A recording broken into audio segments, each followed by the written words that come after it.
ನಾನು ನಿನ್ನೆ ದಿವಸ ಪ್ರಧಾನಮಂತ್ರಿಗಳಿಗೊಂದು ಪತ್ರ ಬರೆದಿದ್ದೇನೆ.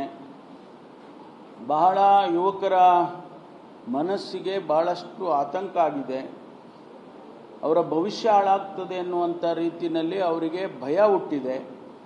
ಲಕ್ಷಾಂತರ ಜನ, ಒಬ್ಬರು ಇಬ್ಬರಲ್ಲ, ಒಂದು ಸ್ಟೇಟ್ ಅಲ್ಲ, ಇನ್ನೊಂದಲ್ಲ, ಈಗ 500 ಮಾರ್ಕ್ಸು ಫಸ್ಟ್ ಎಕ್ಸಾಮ್ನಲ್ಲಿ ತೊಗೊಂಡ್ರು. ಈಗ ಎರಡನೇ ಎಕ್ಸಾಮ್ ತೊಗೊಂಡವ್ರಿಗೆ ಅವನಿಗೆ ರ್ಯಾಂಕಲ್ಲಿ 300 ಬಂದಿದೆ, 300 ಮಾರ್ಕ್ಸ್ ಬಂದಿದೆ ಅವನಿಗೆ. ಕೆಲವರು ಎಲಿಜಿಬಿಲಿಟಿನೇ ಬರಲಿಲ್ಲ, ಪಾಸೇ ಆಗಲಿಲ್ಲ. ಸಾವಿರಾರು ಜನ, ಒಬ್ಬರು ಇಬ್ಬರು ಅಥವಾ 100 200 ಅಲ್ಲ, ಸಾವಿರಾರು ಜನ ಫೇಲ್ ಆಗಿಬಿಟ್ರು. ಅವ್ರು ಕ್ವಾಲಿಫೈ ಆಗಲಿಲ್ಲ. ಒಂದು ವೇಳೆ ಅವರು ಫಸ್ಟ್ ಎಕ್ಸಾಮ್ ಕ್ಲಿಯರ್ ಆಗಿದೆ, ಕ್ವಾಲಿಫೈ ಆಗಿದ್ದಾರೆ, ಅದು ಥ್ರೂ ಆಗಿದ್ದರೆ ಅವರಿಗೆ ಮೆಡಿಕಲ್ ಇಂಜಿನಿಯರಿಂಗ್ ಸಿಗ್ತಾ ಇತ್ತು. ಈಗ ಅವರಿಗೆ ಸಿಗೋದಿಲ್ಲ. ಈಗ ಅಂದರೆ ಅರ್ಥ ಯಾರದಕ್ಕೆ ಹೊಣೆ? ಕಾರಣ ಯಾರು? ಕ್ವಶನ್ ಪೇಪರ್ ಸೆಟ್ ಮಾಡೋರು ಟಫ್ ಆಗಿ ಸೆಟ್ ಮಾಡಿದ್ದಾರೆ ಅಂತ ಹೇಳ್ತಾರೆ ಈಗ ಎರಡನೇ ಎಕ್ಸಾಮ್ಗೆ. ಸೊ ಅದು ಮಾರ್ಕ್ಸ್ ಕಮ್ಮಿ ಆಯಿತು. ಅದರಿಂದ ಯಾರು ಹೊಣೆ? ಅವರಿಗೆ ಶಿಕ್ಷೆ ಆಗಬೇಕು ಅಂತಕ್ಕಂಥದ್ದೊಂದು ಈಗಾಗಲೇ ಅವರು ಪ್ರಧಾನಮಂತ್ರಿಗಳಿಗೆ ಬೇಡಿಕೆ ಇಟ್ಟಿದ್ದಾರೆ. ಕಾಂಗ್ರೆಸ್ನವರು ಇಟ್ಟಿದ್ದಾರೆ, ಬೇರೆ ಪಾರ್ಟಿಯವರು ಇಟ್ಟಿದ್ದಾರೆ. ನೀವು ಆ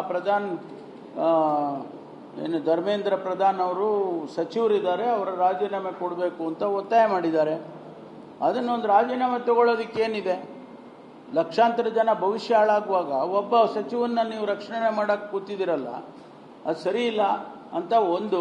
ಎರಡನೇದು, ಇಷ್ಟು ದೊಡ್ಡ ಪ್ರಮಾಣಕ್ಕೆ ನೀಟ್ ಮಾಡೋದು ಬದಲು ರಾಜ್ಯ ಸರ್ಕಾರಗಳಿಗೆ ಅವ್ರಿಗೆ ಬಿಟ್ಬಿಡಿಯಲ್ಲ. ಹಿಂದೆ CET ನಾವು ಮಾಡ್ತಾ ಇದ್ವಿಲ್ಲ, Karnataka was one of the best system CET.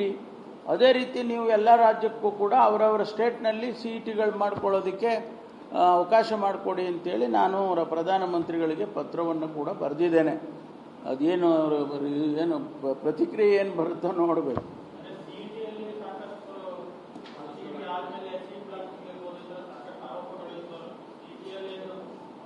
ಅಲ್ಲ, CETನಲ್ಲಿ ಆ ರೀತಿ ನಮ್ಮಲ್ಲಿ ಕರ್ನಾಟಕದಲ್ಲಿ ಯಾವತ್ತೂ ಕೂಡ ಆ ರೀತಿ ಇರಲಿಲ್ಲ.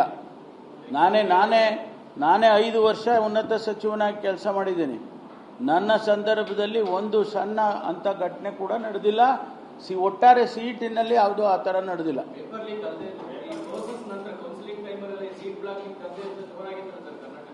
ಅದೇನು ಪ್ರೂವ್ ಆಗಲಿಲ್ವಲ್ಲ, ಯಾರೋ ಆಪಾದನೆ ಮಾಡಿದ್ರು ಅಷ್ಟೇ, ಪ್ರೂವ್ ಏನಾಗಲಿಲ್ಲ. ಸುಮ್ಮನೆ ಯಾರೋ ಆಪಾದನೆ ಮಾಡಿದ್ರು.